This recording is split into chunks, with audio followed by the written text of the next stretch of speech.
ExpressLRS is the most popular RC control link in the world today.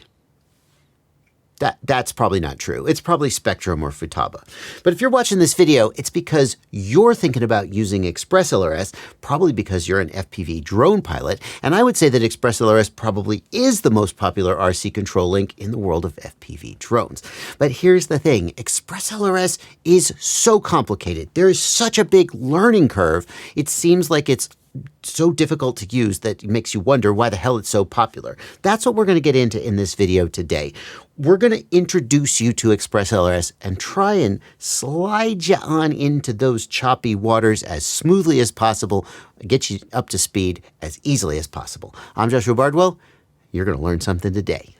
ExpressLRS is an RC control link, and that means that it's going to be built into radios like this Radiomaster GX12, or it's going to be built into a module like this Radiomaster Bandit module, and you're going to put that module into the back of a non-ELRS radio and make it support ExpressLRS. ExpressLRS lives in your hand controller, and you have an ExpressLRS receiver in the quadcopter that links to the hand controller and provides the wireless link that lets you control the vehicle. That's what ExpressLRS is, and at its heart, that's all it is. But ExpressLRS is designed to be extremely high performance and extremely capable of doing a lot of things. And that's why when we talk about ExpressLRS, we get a lot of complexity. In order to get an overview of ExpressLRS's capabilities, let's take a look at this webpage from Radiomaster, one of the premier ExpressLRS manufacturers in the world today.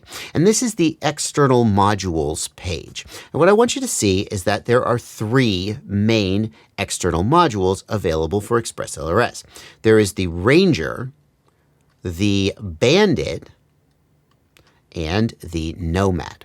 Now, these names are specific to Radiomaster, but the categories that they fall into are general to all ExpressLRS hardware, and that's what I want you to take from this section of the video. The Ranger module operates in the 2.4 GHz frequency band. The Bandit module operates in the 900 MHz frequency band, and the Nomad module operates in either or both of those bands. And what you need to know about 2.4 GHz versus 900 MHz is there's a lot of technical stuff we could go into, but kind of the whole point of this video is to try to boil it down to the essentials.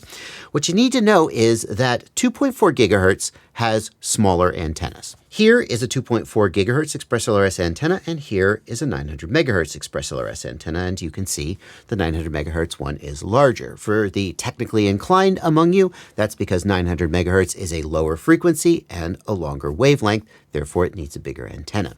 And that's really the main reason why people choose 2.4 GHz. It used to be that 2.4 GHz ExpressLRS systems could do higher packet rates and lower latency, which gives a sort of a better, more connected feel to the aircraft, whereas 900 MHz had lower packet rates and higher latency, and that made it worse in that way specifically. But these days, ExpressLRS can do the same packet rates and the same latency on both frequency bands, so that performance difference at least has been mitigated.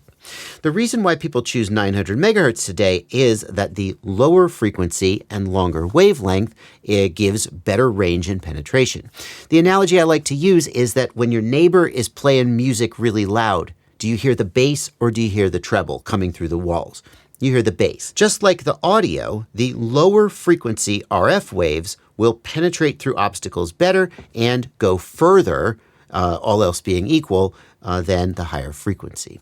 So basically, if you want a smaller antenna, a more compact build, you would choose 2.4 GHz. If you want longer range and penetration and you can tolerate the larger antenna, you would choose 900 MHz. The smaller antenna isn't the only reason to choose 2.4 GHz. The frequency band used by 2.4 GHz is significantly larger than the frequency band used by 900 MHz around the world. And that means that if you have more than, say, 3 or 4 pilots in the air at a time, 900 MHz can get congested and you can start to see a reduction in your link quality and maybe even little micro stutters, or in the worst case, maybe even a failsafe. So if you're in an environment like a quadcopter race where there's going to be a lot of pilots in the air at a time, 5, 6, 8, maybe more, you would want to stick to 2.4 gigahertz. And the other thing is that there may be situations where you know that you're going to have interference on a certain frequency band. If you knew that the 900 megahertz frequency band in a given location was going to be stomped with some other transmitter, then you would choose 2.4 gigahertz or vice versa. That's one reason why I think if you're shopping for ExpressLRS hardware, the Nomad module is the one that you should be thinking about getting. The Nomad module didn't used to exist, and people had to choose either the Bandit module or the Ranger module. They chose either 2.4 gig or 900 megahertz, and I guess if they wanted to, they could pull that module out of the radio and plug the other module in to swap, but generally people just picked one and stuck with it. Or we can choose a radio like the Radiomaster GX12, which has a Nomad module built into it. This radio can do both frequency bands depending on what you want on any given day. And that gives you the flexibility to pick the type of receiver in your bird that is going to work for you, for that bird, for that particular application. So that's your transmitter module, or the radio, which has the transmitter module built into it. What about the receiver? The receiver that you put on your aircraft has to match the frequency band that is being used by the transmitter. So if we go to the receivers page on Radiomaster's website, we can see there are RP series receivers, and these are all 2.4 gigahertz receivers. And we won't go into the nitty-gritty of the differences between them, but suffice it to say, all the RP series receivers operate in 2.4 gigahertz and will bind to a 2.4 gigahertz module. They will not be able to bind or communicate with a 900 megahertz module. We've got the BR series of receivers, and these are 900 megahertz receivers. They will operate with a 900 megahertz module and not a 2.4 gigahertz module. And then there's also the XR series of receivers, and these are pretty interesting because they are dual band receivers. The XR series receivers can operate either in 2.4 gigahertz or in 900 megahertz, and you just change a setting in software and then they switch frequencies, and that's why they come with these oddball antennas. Take a look. So I don't have one of these handy to show you an actual antenna, but you can look on screen here and see here we've got a 900 megahertz element, and here we've got a 2.4 gigahertz element, and the antenna is kind of doing both at the same time. The advantage of the XR series receivers is that you can switch frequency bands just by changing a setting in software, and now you're on one band, now you're on the other. The disadvantage is that the antenna is not optimally tuned. Anytime you've got sort of a jack of all trades, it's a master of none. An antenna that is tuned specifically to 900 megahertz or 2.4 gigahertz, but not both, is going to be better in terms of its RF performance. That being said, these antennas are not that bad, and they literally just let you switch frequency bands depending on how you're feeling on any given day. Now, we've been looking at the Radiomaster website, and like I said, Radiomaster is one of the best manufacturers of ExpressLRS hardware that you can get today. But you need to know that ExpressLRS is an open source project. In fact, let's take a look at the ExpressLRS website. ExpressLRS.org is the website of the open source project that creates ExpressLRS. And if we look right here, here's the GitHub repo for the ExpressLRS project. This is where the code for the ExpressLRS project lives. This is the sort of brains of ExpressLRS. When you buy an ExpressLRS module or an ExpressLRS receiver, the code, the firmware that brings it to life, comes from here. But ExpressLRS hardware, on the other hand, is not manufactured by the ExpressLRS developers or the open source ExpressLRS team. So here is a Radiomaster ExpressLRS receiver. Here's one made by a manufacturer called Happy Model. Here's one made by Newbie Drone. Here's one made by Beta FPV. The hardware is made to the standards of the ExpressLRS developers before they will officially support a piece of hardware. They test it and they make sure that it's not a total piece of junk, but they don't actually manufacture the hardware. The hardware is compatible with their code, but they don't actually manufacture it. And this is a good thing because it means that you basically ExpressLRS is never out of stock. All of that ExpressLRS hardware that you saw, that's all cross-compatible. I can buy a module from Radiomaster or a radio from Radiomaster and a receiver from Newbie Drone, Happy Model, anybody, and it's all cross-compatible as long as it's on the same frequency band, 900 megahertz to 900, 2.4 gigahertz to 2.4 gigahertz. The downside of that open source hardware development is that some of that hardware is better than others. Like if I go buy a piece of hardware for the TBS Crossfire system, which is not compatible with ExpressLRS, it's a separate system. But if I go buy a piece of hardware for TBS Crossfire, only TBS manufactures it. And they are responsible for the quality of all of their hardware, and they make damn sure, as good as they can, that it's all as good as possible. But with ExpressLRS, some of the ExpressLRS hardware is made by some fly-by-night company operating out of God knows where, and it's just bad. And so when you buy ExpressLRS hardware, you need to make sure you're buying from a reputable brand that makes quality hardware. And that's one of the reasons why I recommend Radiomaster. Although, like Happy Model, also pretty good. Newbie Drone, pretty good most of the time. Like any of these major brands are probably going to be okay, but you need to be aware that just because something says ExpressLRS on it doesn't mean that it's necessarily the best quality. The next thing you might think we're going to do is flash the firmware on our ExpressLRS system. And the reason you might think that we would do that is because you probably heard other people complaining about what a hassle it is that with ExpressLRS you have to flash it and it's such a hassle to flash, and why can't I just bind it like every other radio control system that has ever existed in the history of radio control? And I'm happy to tell you we're not going to do that. I will show you how to update the firmware on your ExpressLRS system later in the video. But most of the time these days, if you get an ExpressLRS radio and you get an ExpressLRS receiver, you don't have to update the firmware if you don't want to. If you want to, and sometimes there are reasons why you might want to, then you can. But we're just going to proceed ahead without that, and everything's probably going to be fine. So the next thing we really have to do is bind our ExpressLRS receiver to our ExpressLRS radio or module. And binding is the process by which you tell this receiver that it is going to be listening to commands from this radio. If you've got an environment where there's multiple radios and multiple aircraft in the air at the same time, they have to know who to listen to. Binding is how they know that. And again, if you've learned anything about ExpressLRS, you've probably heard of binding phrases. And then ExpressLRS doesn't do binding like other systems. There's these bind phrases, and some people think they're really cool, and I think they are really cool. They let you do some cool things, and some people think they're a pain in the butt. So I'm going to show you the traditional way of binding ExpressLRS as if bind phrases didn't exist, the simple way, and then we're also going to get into the more complicated stuff if you want to. But let's do the simple way. On the radio, we activate binding mode by going into the ExpressLRS Lua script, L-U-A, Lua script. Lua is the programming language that the script is written in, and it is a utility that can run on the radio. We do this on the GX12 by holding down the sys key, and that takes us to the Tools menu. On other radios, there may not be a sys key. You may long press the menu key to get to the Tools menu. I think that pretty much covers all the variants. Not 100% sure, but you're going to go to the Tools menu on the radio, and you can see here is ExpressLRS. Now, if you don't see ExpressLRS there in the Tools menu, it's possible that your radio doesn't actually have ExpressLRS built in. Some radios don't. In fact, you can buy many of the Radiomaster radios in what's called a 4-in-1 version, which has a different radio module, an older legacy module in it that you might have bought. Well, probably you bought it by accident. But if you ended up with a 4-in-1, then you may not see the ExpressLRS script here. You can add the ExpressLRS script to the radio if you don't have it, but simply adding the script won't make your radio support ExpressLRS. We're going to assume that you see ExpressLRS here, because if you bought an ExpressLRS radio in the last 3 years, it'll come with the script already pre-installed.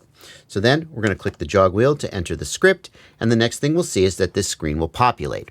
If you run the script and you don't see this screen populate, something is wrong with your radio setup. And right now we're talking about binding, not troubleshooting, so we're not going to dive into exactly what that might be, but we'll talk about that maybe later in the video or maybe in a separate video. So we run the script and this loads, and now that confirms that we are sort of talking to the internal ExpressLRS module in the radio. We're going to scroll down here and we're going to find bind. We're not going to click it yet, but we're just going to wait. And when we click that button, we will activate binding in the radio. I also want to show you that if you have one of these modules with the screen and joystick, you can access all of these options by clicking the joystick. And you can go down. All of the options that are in the Lua script are here, including the binding option. Now, this isn't going to work because it won't actually do anything unless it's plugged into a radio, I'm pretty sure. No. Oh, it is working. Yeah. So we could bind this without it even being in a radio. Many people find that a little bit easier to do than using the Lewis script. So that's how you put the radio into binding mode. What about the receiver? There are actually several ways to put an ExpressLRS receiver into binding mode. And I'm not going to document every single one of them because I think people find that confusing and overwhelming.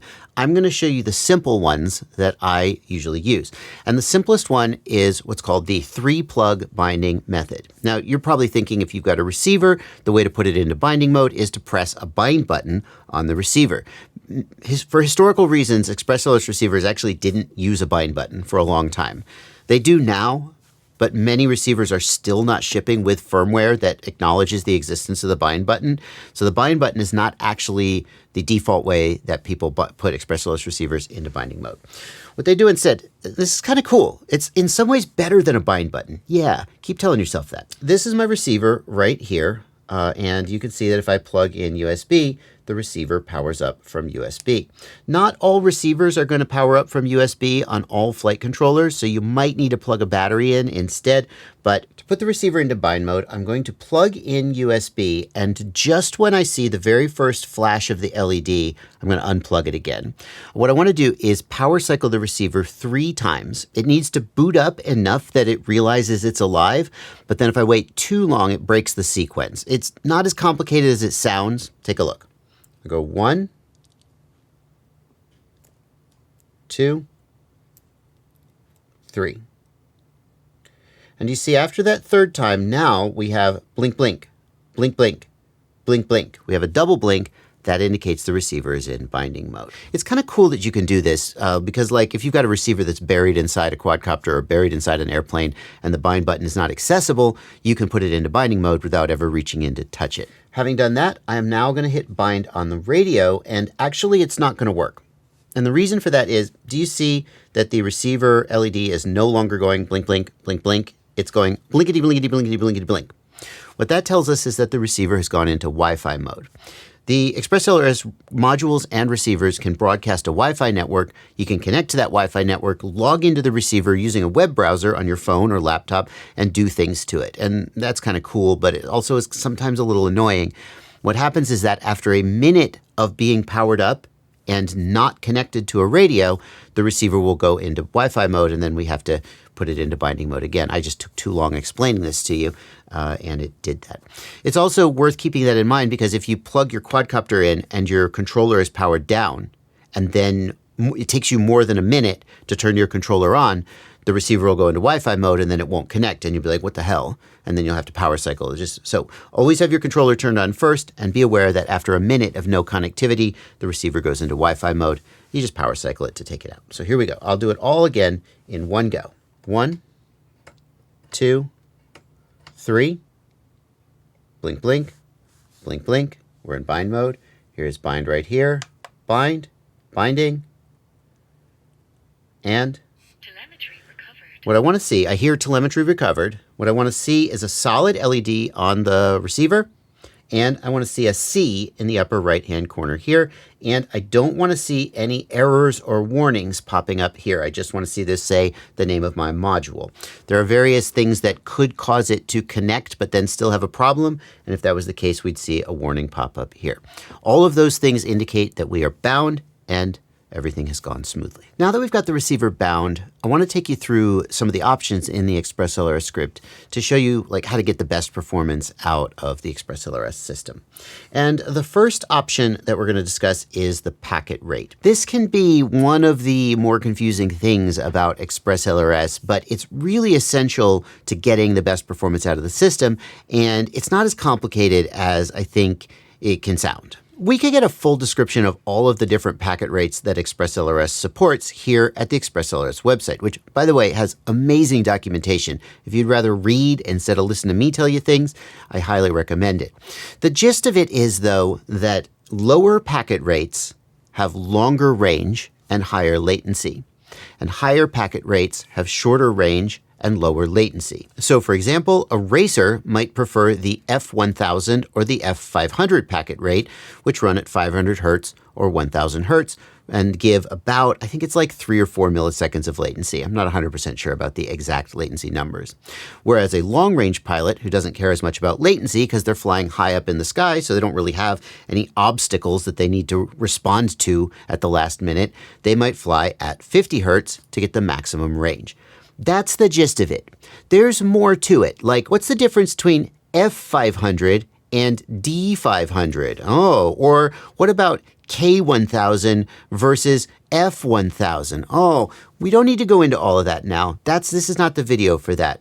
What I would suggest you do is, I think that around 250 hertz is a good balance between reasonably low latency and reasonably good range. When I fly at 250 hertz with a 1 watt transmitter, generally my ExpressLRS link outranges my video, even if I'm using a more capable video transmitter like the DJI O4. So I'm going to suggest that you run at 250 hertz. If you want the absolute maximum range, you can run at 50 hertz. And if you want the lowest possible latency, but you know that you're going to get a significant reduction in range, try running at F1000 or F500. So here in my Lua script, I'm going to highlight packet rate. I'm going to click and I can roll that. And you want to pay attention because like there's 50 and then there's 100 and then there's 100 full, which is not the same. And again, we're not going to dive into those details right now. I'm just going to set that to 250, 2.4 gigahertz, and that's where I'm going to be. I also want you to see that if I have a dual band device like the Radiomaster GX12 or like the Radiomaster Nomad module, then the packet rate is also where I select which frequency band the module is going to be in. So here you can see my packet rate says 250 hertz, 2.4 G. That's 2.4 gigahertz. But if I change that to 50 low band, 100 low band, 100, 200 low band, that low band is 900 megahertz. And that actually matters because if I'm binding to a 2.4 gigahertz receiver and I have this set to low band, it simply won't bind. They're on different frequency bands, they won't talk. I need to have this set to a frequency band that matches the receiver that I'm binding to. If I have one of those dual band receivers, then this packet rate it'll bind in either packet rate because the receiver can do both bands, but then whichever band I have selected here is whichever band I will use when I go to fly. So if I set it to 200 low band, I would be at 200 hertz in the 900 megahertz frequency band. 50 low band, I would be 50 packets per second, increased range, increased latency in the 900 megahertz frequency band. If I go to 2.4 G, that's 500 hertz, 500 packets per second, lower latency, reduced range in the 2.4 gigahertz frequency band. Next, let's talk about the telemetry ratio. So the way that the link works is that the radio transmits your control inputs to the receiver, and that is a one-way communication. But there's actually a communication link back from the receiver to the radio called telemetry. And it lets the receiver send information to the handset about stuff that's going on the quadcopter. We can actually see the telemetry sensors. Let me back out of this screen. And if I go here to my telemetry screen, here is some telemetry data that's being sent back from the aircraft to my radio. The signal strength, the link quality, the transmit power, you could get all kinds of things. The battery voltage from the aircraft, the number of GPS satellites that it has, if it has a GPS. There's all kinds of telemetry data that comes back from the quadcopter to the handset, and it can be useful to see that information here on the handset. That telemetry link is also used when you're doing long distance stuff. You can use some protocols like Mavlink, which actually rely on the telemetry link to do bidirectional communication with a ground station. And if that was all Greek to you, just sort of let it wash over you and don't worry about it too much. The way that the telemetry works with ExpressLRS is like every 20th packet or every 50th packet, a telemetry packet comes back. Okay? So we transmit the control positions 20 times, 1, 2, 3, 4, 5, 6, 7, 8, 9, 10, 20 packets, and then the 21st packet is a telemetry packet which comes back the other direction. The frequency with which those telemetry packets happen is configurable. We want them to happen as little as possible because we don't want to interrupt our control inputs, but we want them to come back often enough that we get like usable telemetry data. And that is where the telemetry ratio comes in. Now, what you can do is pick a fixed ratio every 128th packet will get a telemetry packet, every 64th packet, et cetera, et cetera, et cetera. I don't think you should do that. And the reason is, what is a good telemetry ratio? How much is enough but not too much? You don't know. I don't know either. You know who does know? The ExpressLRS devs. And that's why they gave us this, the standard telemetry ratio. I'm going to recommend that everybody watching this set their telemetry ratio to standard, and that will give an appropriate telemetry ratio for your packet rate so that you get enough telemetry packets, but not too many and not too few, and that just works the best for almost everybody. If we wanted to, we could set the telemetry ratio to off, which disables telemetry entirely. Most people shouldn't do this, but if you, for example, if you had multiple receivers that were going to be active at the same time, why would you do that? Don't worry about it. You would set telemetry to off for all but one of them because the telemetry from them would conflict with each other. And that's a pretty edge case. Most people want telemetry on. The other reason you might turn telemetry off is if you are a racer and you don't want that microscopic interruption in your packet stream. So your controls are going out 1, 2, 3, 4, 5, 6, 7, 8, 9, 20 packets, and then boom, a telemetry packet comes back, and there is a tiny, tiny disruption for 1/50th or 1/20th of a second in your controls. And some racers feel like that affects them in ways that their highly attuned senses can detect, and so they'll turn telemetry off. I do want to point out there is an option for telemetry ratio called race. And the way that works is that when you arm the quad, telemetry is off. And when you disarm, telemetry comes back on again. Since you're not flying anyway, you can still get that telemetry data. And then as soon as you go to fly, it turns it off. So that's what racers should do. Certain edge cases might turn telemetry off. Almost everybody else should just set it to standard. Switch mode is a largely historical option that should almost always be set to wide. I think it even defaults to wide. The other option is hybrid, and that's old and historical, and you basically shouldn't use it. Skipping down past some of these options, we come to transmit power. Transmit power is how much output power comes from the radio. Higher transmit power means more range, but also runs your battery down faster. The way I set mine up is I set my transmit power to 1 watt, and then there's this option here for a dynamic power. Now, the way dynamic power works is if we set that to dyne for dynamic, the power will be low when the quadcopter is close, and as the quadcopter goes away, it will ramp the power of the radio up to make sure that the link stays stable. There's 2 reasons I don't like this, although some people use it and they like it. One of them is that when you're using dynamic power, you see the link quality go down, down, down, down, down, and then jump back up again as the output power increases. So the link quality is at like 95%, 99%. And as you fly away, it goes 90, 85, 80. And you're like, what's wrong with my link? My link quality, I'm not that far away. And then whoa, it jumps back up again. And you're like, oh, okay, I guess the output power changed. And in fact, you can even put the output power in your on-screen display and you can see it jump around. And I find that distracting.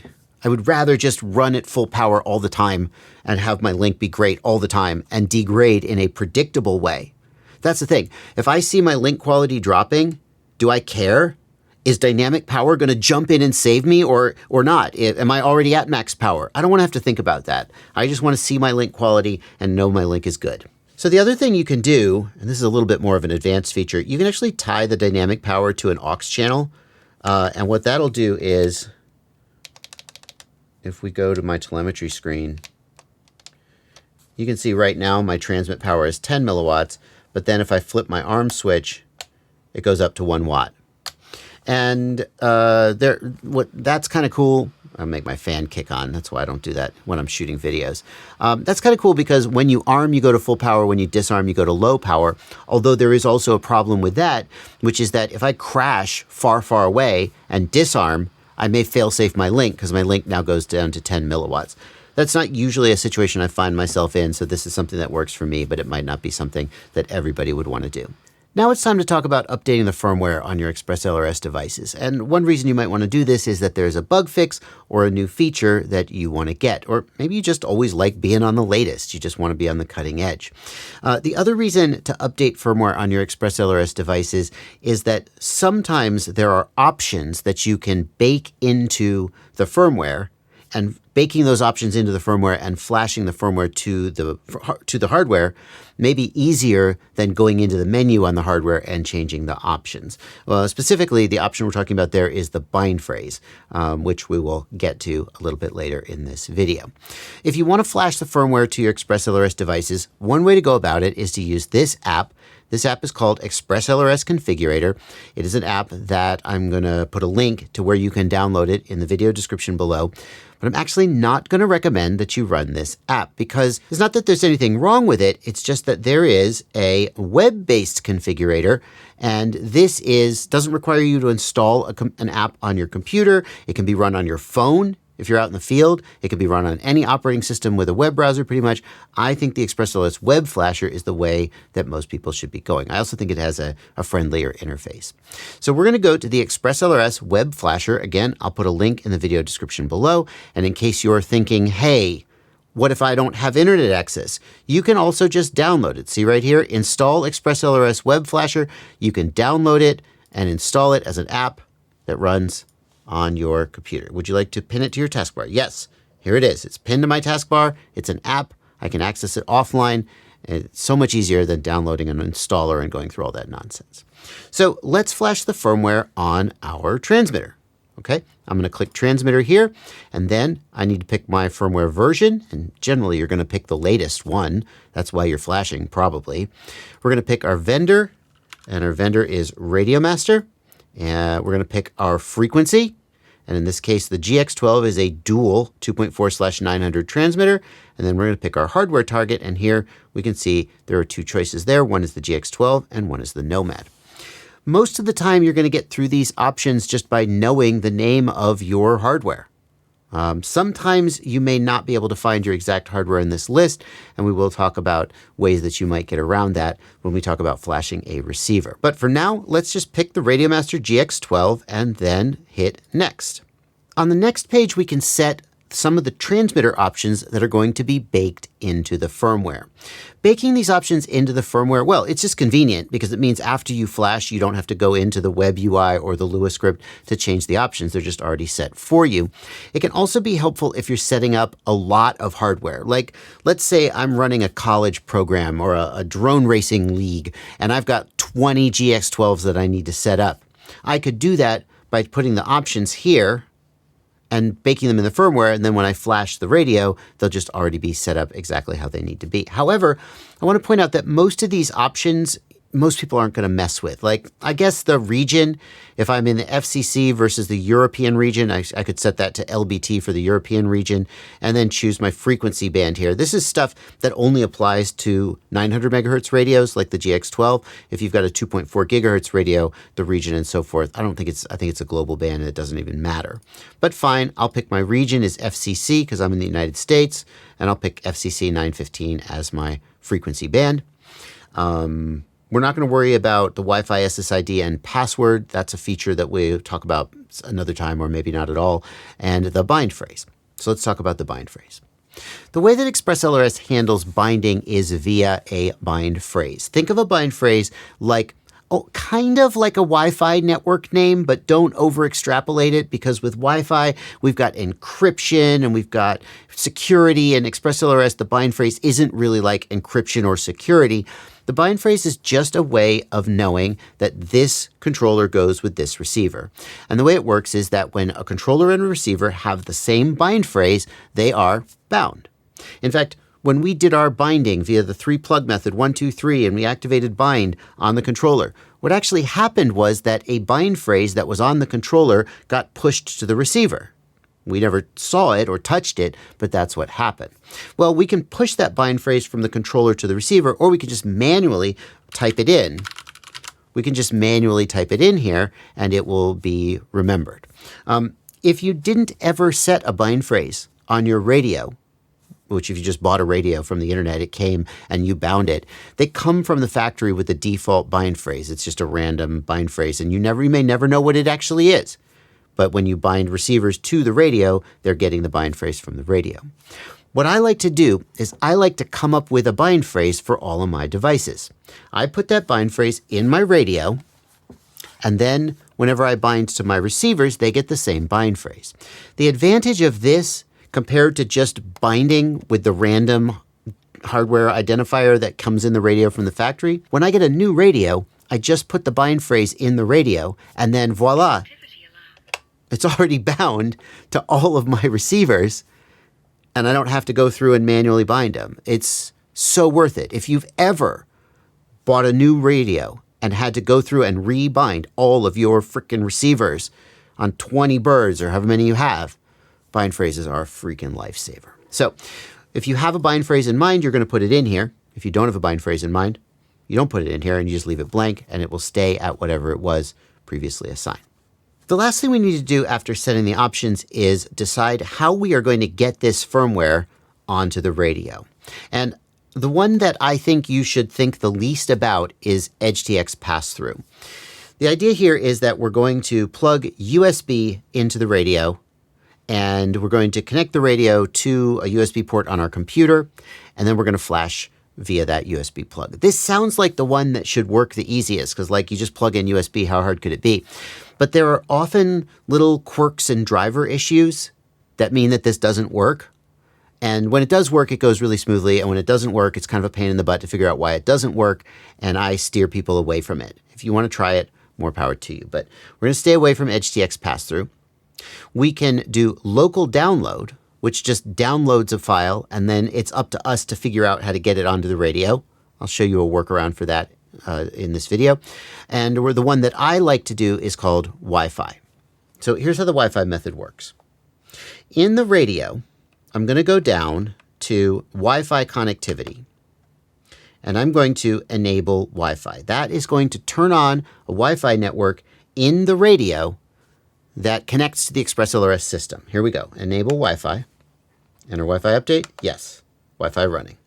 Telemetry lost. And it'll disconnect from the receiver. If the receiver's plugged in, we'll lose our link then. We're going to go then to our Wi-Fi networks on our computer, and we should see, wait for it, there it is, ExpressLRS TX. The password for this is all lowercase ExpressLRS. Mine is remembered, so I don't have to put it in. And I also do not recommend that you click connect automatically.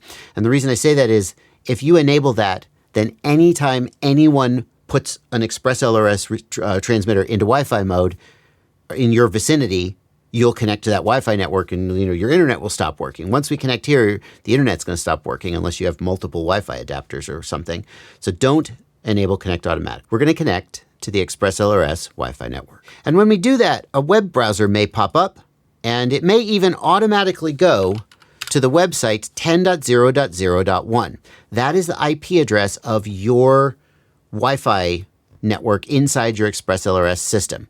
A lot of times it will automatically pop up and open. Sometimes it won't, and you have to manually open the web page and manually type 10.0.0.1. But you see this. This is our ExpressLRS system. We are connected to it. And we'll go back to our web flasher, and our flashing method is set to Wi-Fi. We can hit next and download, and we get firmware.bin. Now we are going to go to this web page, and we are going to hit update. We're going to hit select firmware file.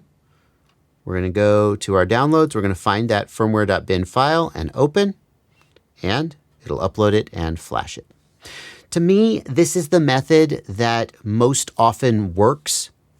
Like each of the steps is fairly straightforward and fairly reliable, and it works the smoothest compared to trying to do it over USB. That's my experience. Telemetry recovered. What if I want to flash a receiver, like the receiver on this little Whoop quadcopter? Here, I really strongly recommend the Wi-Fi method. There isn't a USB port for you to plug into, and there is a way to flash the receiver by going through the USB port on the flight controller. It's called serial pass-through. It is also a giant pain in the butt. Like, if it works, great, it's wonderful, but if it doesn't work, it's a giant pain in the butt. I honestly don't even try it most of the time. I just use the Wi-Fi method. So let's do that. And the first thing I need to do is put the receiver into Wi-Fi mode. If the receiver is already bound, then I can do that by going into the transmitter, going down to Wi-Fi connectivity, and then enable RX Wi-Fi. And when I click that, take a look right here at the LED, blinkety, blinkety, blinkety, blinkety, blink, Telemetry lost. it's in Wi-Fi mode. The alternative would be that I just plug the receiver in and wait 60 seconds for it to go into Wi-Fi mode.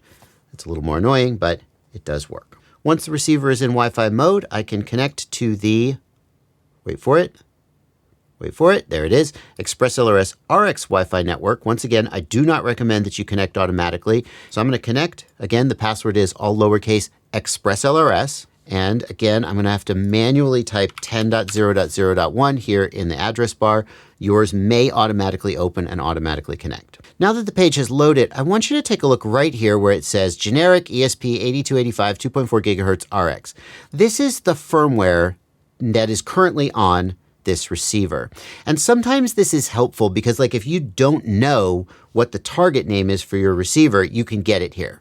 What I mean by that is here in the web flasher, if I go back, if I go to receiver, firmware 354, hardware vendor, this is a beta FPV, radio frequency. This is a 2.4 gigahertz receiver, hardware target. I don't know. Which of these is it? I don't know. Legit, I don't know. I mean, I could make a good guess. If you're ever in that situation, a lot of times you can connect to the web UI and you look right here and you'll see a name here that matches a name here. And in that case, that's how you know which one to pick. But that's not happening right now. And this is super annoying that vendors do this. You're going to run into this. The vendor ships the receiver from the factory with a generic firmware on it. Because at the time they manufacture the receiver, the ExpressLRS devs have not accepted the target into their repo, and so the target doesn't show up with its official name. So they just ship with a generic target. And then later, there's an official target. One of these is correct for this receiver. And then they just keep shipping with the generic target because, I don't know, because they're lazy. It's laziness. They just keep shipping with a generic target and you don't know what firmware to flash. This is super frustrating. So what do? Well, we just go look. It's the Beta FPV Air 65. I don't know what receiver is on it. Ah, great. The latest version of the Air 65 has an integrated receiver. It doesn't even have a discrete receiver on it. So this listing isn't going to help me. Now, this is the Air Brushless 5-in-1 flight controller. What about the old version? Air Brushless Flight Controller 5-in-1. Let's just try this. Electronics, ExpressLRS receivers. Let's just look and see if one looks like this receiver. ExpressLRS series. This is one of the reasons why people get frustrated with ExpressLRS. Because there is a bunch of hardware out there. It's all open source. It's all made by different vendors. And sometimes you end up in a situation like this where it's just not freaking clear which receiver is the right one. Is it the Nano? No, because this doesn't have an external antenna. It's got this little red antenna here. That red thing there is a tiny little antenna. This one has an external antenna. Is it this one? No, it's not this one. Is it the light receiver? Yes, I found it. Ah, there it is. So this is the ELRS light receiver. That's the receiver. You can see right here. That's the receiver clearly that I have. Okay, now I know which one it is. FU. Hardware target, light RX, that seems right. Next, I can put my bind phrase in here. I'm not going to show you my bind phrase, although you probably guess what it is if you tried hard enough. Wi-Fi should flash over the Wi-Fi automatically. I don't know if the web flasher doesn't do that or for some reason it's not doing it. That's fine. We'll just download it. We download the file, firmware.bin.gz. A word of warning, if you know what a GZ file is, if you know that it's a zip file, you may be tempted to extract that. Don't do that. Just leave it as it is. Leave it as it is. That's how it's meant to be. And we'll go over here to our ExpressLRS receiver, and we will update downloads, firmware.bin.gz. Okay. Now, I want to confess something to you while this flash happens. I've been cheating a little bit. My computer has a wired network interface that gets me to the internet and a separate Wi-Fi adapter that is connecting to my ExpressLRS system. If your computer only has a single Wi-Fi card, or if you're using a phone that only has a single Wi-Fi network, then you will not be able to do things in the exact order that I did them. Because you see, I had my ExpressLRS configurator open and I downloaded this file. Where did I download it from? I downloaded it from the internet. But I'm not on the internet. I'm connected to ExpressLRS RX Wi-Fi network. So you will actually need to do this. I wish I'd thought of this before I recorded this whole tutorial. Sorry. You will need to actually do this in a different order. First, maybe you'll connect to the Wi-Fi network of the receiver and look up what target it is. Then you will disconnect from the Wi-Fi network of the receiver and connect back to the internet and download the firmware. Then you will connect back to the Wi-Fi network of the receiver and upload the firmware. If you don't have two network interfaces to let you be on the internet and let you be on the ExpressLRS device at the same time, you'll need to do this in a slightly different order than me. So now we've updated the firmware on our ExpressLRS receiver, and we've updated the firmware on our ExpressLRS module. And unbeknownst to you, I've shown you the second favorite way of binding an ExpressLRS receiver and an ExpressLRS radio, and that is to put the same bind phrase into both of them manually. The simpler way is to have a bind phrase in the radio, and then use the 3-plug method to put the receiver into binding and just bind on the radio, and it pushes the bind phrase down. But if you were gonna flash the receiver anyway, you can put the bind phrase into the firmware, and then when you flash it, it just automatically has the bind phrase, and sometimes that saves you a step. A third thing you can do is you can go into the Wi-Fi network, and you can manually type the bind phrase here. And that also will be a third way that you can bind if you didn't want to flash, but you also, for some reason, didn't want to do like the 3-plug method or something. For example, let's say you've got a quadcopter. You don't have your radio handy. It's in the car. And you want to fly the quadcopter later. You can power up the quadcopter, wait 60 seconds for it to go into binding mode, go into the webui and type your bind phrase in, and then when you later power up the controller, it'll automatically be bound. You don't ever have to actually touch the controller. That's some of the power of bind phrases. If everything that I just showed you went perfectly smoothly, then you might not even watch the rest of the video. I hope you do. Because chances are that everything I just showed you didn't go perfectly smoothly, or it went smoothly this time, but it's going to screw up next time and you won't know why. And the next thing I'm going to do is tell you common screw-ups and how to recognize them and how to fix them. But before I do that, I want to just take a second to ask you if you would consider joining my Patreon. I make a lot of content here with the goal of helping people get into the hobby, helping them solve problems. I do it because I love doing it. I do it because I feel good about helping people, and I do it because it's made me successful and allowed me to make a career out of this. So yeah, you paying me money is a big part of the reason why I do it. Now, I don't put my content behind a paywall. I don't make you subscribe or sign up or any of that nonsense, buy my book, none of that. I put all my content out there for free. Everyone is welcome to use it. I mean it sincerely. The only thing I ask is if someday you're watching my content and you go, dang it, today I'm going to give this guy $2 a month. $2? That's not even worth that much these days. Inflation is killing me. If someday you decide that you'd like to give something back, go to the link in the video description below, join my Patreon. The way it works is you subscribe.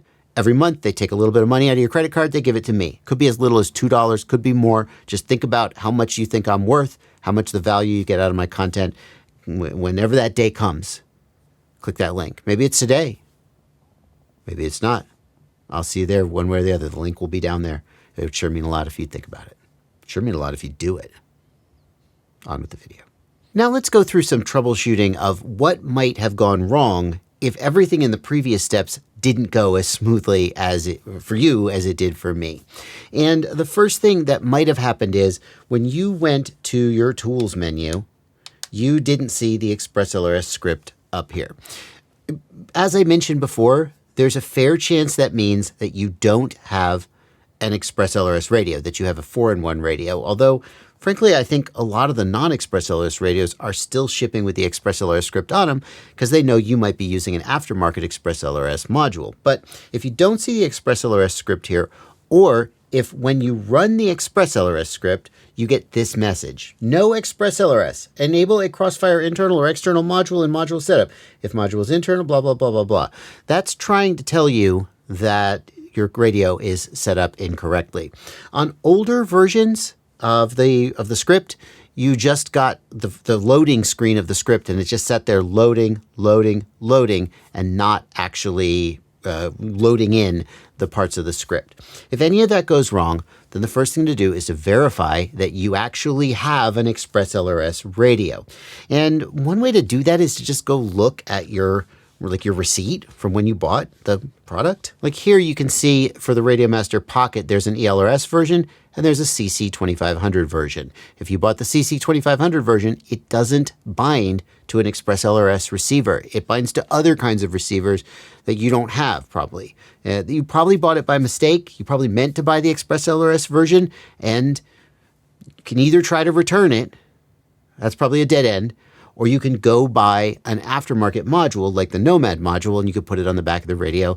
It costs you another $40 and, well, lesson learned. Likewise, if we look at the Boxer radio, we can see that there is an ELRS version as well as a 4-in-1 or CC2500 version. Again, the 4-in-1 and the CC2500 don't do ExpressLRS, and that would cause the error that we're seeing here where the script is either missing, doesn't load, or throws an error message when you try to load it. What if you look at your order and it definitely shows that you bought an ELRS radio? Bad news, people get shipped the wrong product sometimes. It does happen. I've even seen cases, rare cases, where on the side of the box it said ELRS, and instead they got a 4-in-1 or CC2500 radio. So how can you verify definitely for sure that your radio actually is an ExpressLRS radio?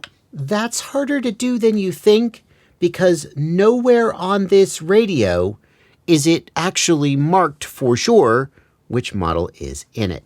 To answer that question, we have to go into the menus on the radio. And here's what we're going to do. We're going to press the model key, and we're going to page to the model setup screen. We're then going to scroll all the way down to the internal RF. And for internal RF, we're going to change that. And if we change that and it says Crossfire, CRSF, there's a good chance, but not a 100% chance, that we have an ExpressLRS module in our radio. What we're going to do is we're going to change that internal RF to Crossfire, CRSF. We're going to back out with the return key. We're going to press the sys key, and we're going to run the ExpressLRS script. And at this point, if it loads, you have an ExpressLRS module in your radio. But if your radio had done that, you wouldn't be watching the troubleshooting section of this. So what else can go wrong? Another thing we can do is press the sys key and page to the hardware screen. And here at the bottom of the hardware screen, there is a setting for the internal RF type. And that can be changed from Crossfire to Multi. Multi is what it would be if you had bought a 4-in-1 or a CC2500 radio. Now, people sometimes think if they just go to this menu and change that from multi to CRSF, voila, they magically have an ExpressLRS radio. No, the ExpressLRS is hardware inside the radio. Changing this option tells the radio that you have a multi-protocol or a Crossfire module, or ExpressLRS module. It doesn't actually make you have that module. So in my case, I have an ExpressLRS radio. If I set this to multi and then back out, now I've told the radio that it's a 4-in-1 module. It isn't. I'm going to page to the internal to the model setup screen, and I'm going to go to internal module, internal RF. And if I change that now, instead of CRSF for Crossfire or ExpressLRS, we have multi. But when I actually select it, do you see that it says no telemetry right here? No telemetry. What that means is that I'm trying to talk to the multi-protocol module in this radio, and I'm not getting anything back from it because it isn't there. That's telling us that this radio is not actually a 4-in-1 or CC2500 because that's not working. Likewise, if I press the sys key and I page to the hardware screen and I scroll down and I change that option from multi to CRSF, then I press the model key and I page to the model setup, scroll down to internal RF, and I change that to Crossfire. Notice that here I see status 100 Hertz. If that says status 0, or I'm not sure exactly what it would say, and likewise, if I run the Lua script and it doesn't load, that's telling me that I don't have a Crossfire module in this radio. It's probably a 4-in-1 radio.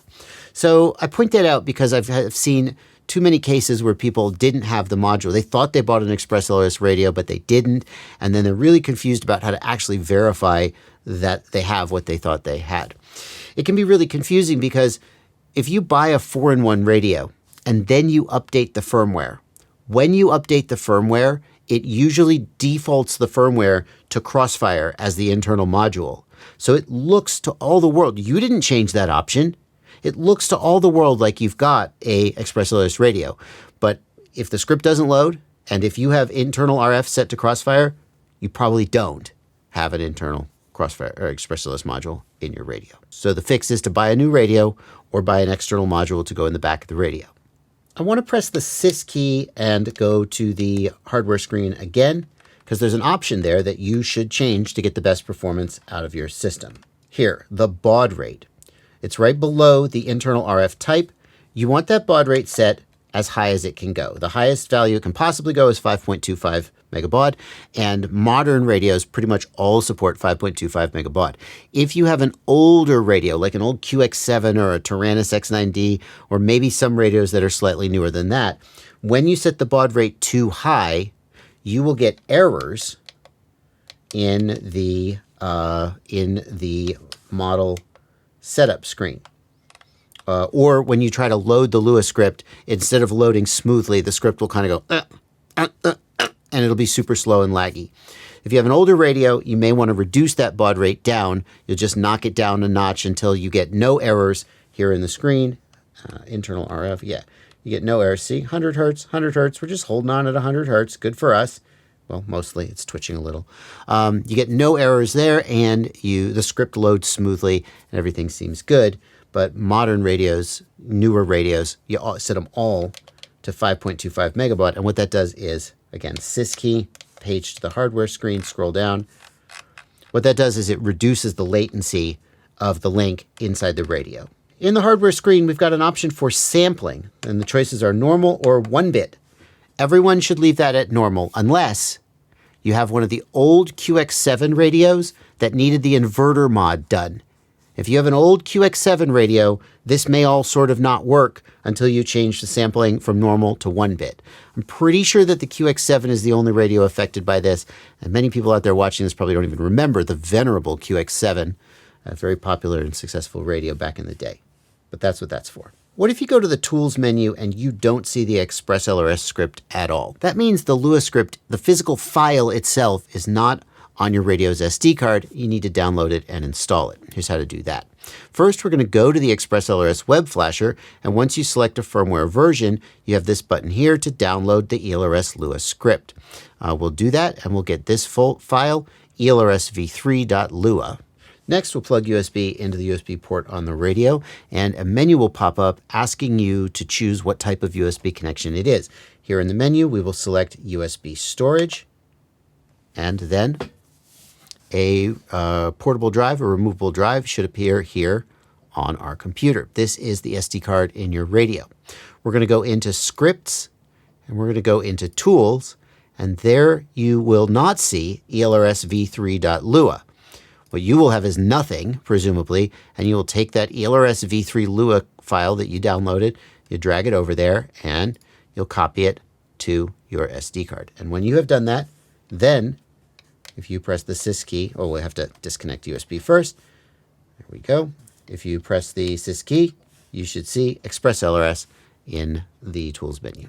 There are a lot more things that I could tell you about ExpressLRS, but I think this is where this video is going to end, and I'm going to refer you to a couple other videos that I've made to be your sort of next steps. At this point, you know what you need to know to basically get ExpressLRS working on your radio and to get it bound to your receiver. And at that point, they're talking, and then you would need to set up the flight controller and wire the receiver to the flight controller. And that's the kind of things I'm going to tell you about in the next video that I refer you to, as well as just more in-depth things you can do with ExpressLRS. The next video that I want you to check out is from my beginner build series, where I put an ExpressLRS receiver into a quadcopter, wire it up to a flight controller, and then go through the configuration of Betaflight to get the receiver working. Rather than put that in a separate video, I'm going to let you watch me actually do it. And I'll put a card on screen to that, as well as a card on screen to this playlist. This video is in a playlist, and it's got a whole bunch of ExpressLRS content to help you just sort of get deeper and deeper into, like, what is Gemini? What is model match? All this other deeper stuff that, well, honestly, maybe you don't even care about it. You just want to go fly your stupid drone. But I got the playlist and I got the build video if you want to actually know how to put ExpressLRS in a quadcopter. I'll link you to those. I'll see you in the next one.